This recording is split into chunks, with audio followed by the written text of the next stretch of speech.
Buenos días, soy Mercedes Ibáñez, soy pediatra en el Hospital de Poniente y voy a intentar aclarar algunas de las dudas que los padres tenéis con respecto a la infección por coronavirus en niños.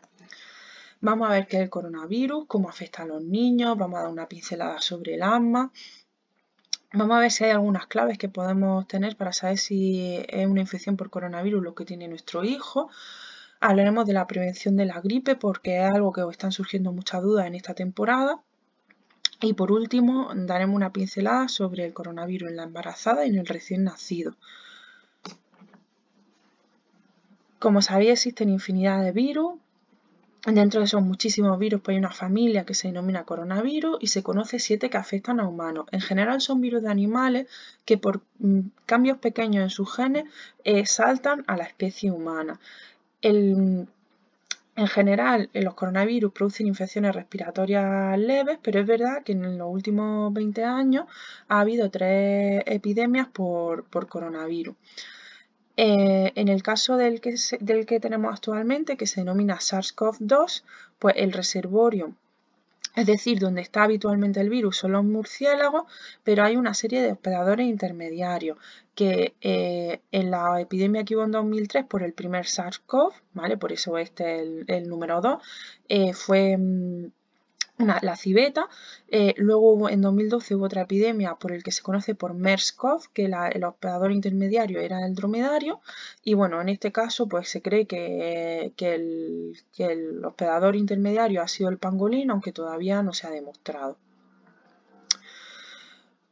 ¿Cómo afecta a los niños? Pues realmente es difícil tener datos exactos porque no se hacen cribados para detectarlo en toda la población. Pero sí que en Islandia se ha hecho un estudio en el que le hicieron prueba a una parte bastante representativa de la población y encontraron que los niños menores de 10 años tienen menor riesgo de presentar la infección. Y además que un porcentaje muy importante son asintomáticos o paucisintomáticos, que quiere decir que tienen pocos síntomas. En esta gráfica vemos lo frecuente que es los distintos síntomas en función de si eres un adulto o es un niño. Y vemos que en general los adultos tienen con más frecuencia síntomas que los niños. Los más frecuentes serían la fiebre, la tos, la dificultad respiratoria, la mialgia, el dolor muscular, dolores de cabeza, dolor de garganta, diarrea y es muy poco frecuente que haya mucosidad. En general, la presentación más frecuente en los niños es fiebre y tos. Hay una parte que puede tener mucosidad y dolor de garganta y algo más infrecuente es que haya diarrea y dolor abdominal. Por edades, en los recién nacidos, la mayoría tienen fiebre con o sin síntomas catarrales. Los lactantes menores de 1 año pueden tener un cuadro que se conoce como bronquiolitis, que es lo que vulgarmente se le llama que se le bajan los mocos al pecho. Y en los niños mayores pues sí puede haber neumonías con fiebre, tos y dolor torácico. De las manifestaciones más características del coronavirus, como son la pérdida de gusto y el olfato, pues en los niños lo vemos con poca frecuencia, aunque sí puede aparecer en los adolescentes. Y también hemos visto que pueden aparecer muchas lesiones en la piel, ya sea en el momento de la infección o después. En cualquier caso, los cuadros graves son muy infrecuentes en los niños y se dan sobre todo en niños con patologías de base, pues niños inmunodeprimidos que estén sometidos pues, a quimioterapia o que tengan algún problema de nacimiento de sus defensas.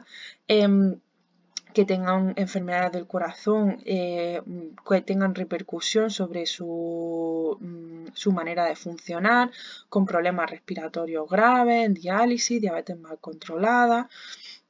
¿Vale? Pero como digo, son muy pocos casos los que hay de cuadros graves en niños. Vamos a hablar un poco sobre el asma porque es una de las patologías crónicas más frecuentes en los niños y porque os genera mucha inquietud a los padres. Bueno, pues el SARS-CoV-2 puede desencadenar una crisis de asma como cualquier otro virus respiratorio. ¿Vale? Por eso es muy importante que se continúe administrando el tratamiento de base que tengan los niños para evitar que tengan las menores crisis posibles y que éstas sean de la menor gravedad posible. Si lo desencadena, se usa el tratamiento de rescate igual que en cualquier otro episodio. Y hay que consultar en el centro de salud en urgencias si no se consigue un adecuado control de la crisis. Cuando vayamos a los servicios de salud hay que ir con nuestra propia cámara e inhalador para evitar compartirlos con otros pacientes. Y, por supuesto, en los niños con asma no hay contraindicación para que usen la mascarilla. Al contrario, está más indicada para protegerse frente a que puedan ser contagiados por otras personas. Y sí hay estudios ya en los que se ven que el asma no grave no es un factor de riesgo para tener una infección por SARS-CoV-2 que sea complicada, ¿vale? Así que la mayoría de los niños cursan con sus cuadros como habitualmente y el porcentaje de ingresos que está habiendo es el mismo que con respecto a por la prevalencia del asma. ¿Cómo podemos saber si un niño tiene una infección por SARS-CoV-2? Pues es muy difícil distinguir de otras viroses, sobre todo de la gripe, porque aparece con fiebre, con esos dolores musculares, dolor de garganta, con tos. Y además, como hemos visto, en los niños la sintomatología es más inespecífica. Por eso, la única manera que tenemos de saberlo con certeza son las pruebas diagnósticas. Por tanto, cuando los niños tengan fiebre, tos seca o dificultad respiratoria, hay que contactar con los servicios de salud para hacer esas pruebas. Sobre la prevención de la gripe, todos sabéis que una de las medidas de prevención es la vacunación.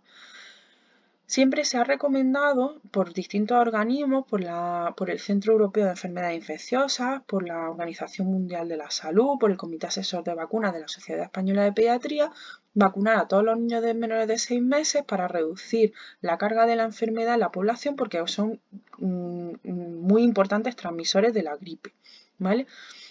Pero este año, en general, se ha recomendado aún más esa vacunación, pues porque ahora mismo los servicios sanitarios están más saturados, entonces si reducimos la carga de la gripe, pues también reducimos esa carga o esa saturación sobre los servicios sanitarios.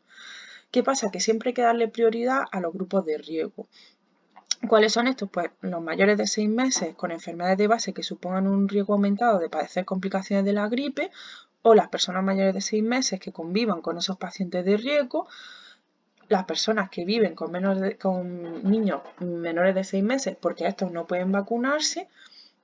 En la embarazada se recomienda desde hace ya mucho tiempo la vacunación, pero también en aquellas mujeres que acaban de parir que no la hayan recibido previamente, los mayores de 65 años y los profesionales sanitarios. Y ahora mismo es un momento muy importante para recuperar las vacunas perdidas, porque con el estado de alarma que hubo en marzo, hubo niños que no terminaron de completar su calendario vacunal y hay otras enfermedades, no solo el coronavirus, que pueden estar acechando en cualquier momento. Así que este es el momento de volver al centro de salud y actualizar el calendario vacunal. Bueno, y por supuesto, para prevenir la gripe, igual que cualquier otra infección respiratoria, pues las medidas frente a transmisión por gotas que siempre comentamos, de lavarse con frecuencia las manos con agua y jabón, mantener la distancia, toser sobre pañuelos desechables o sobre el codo y desecharlos, ¿vale? De manera que esas gotas respiratorias no lleguen a otras personas.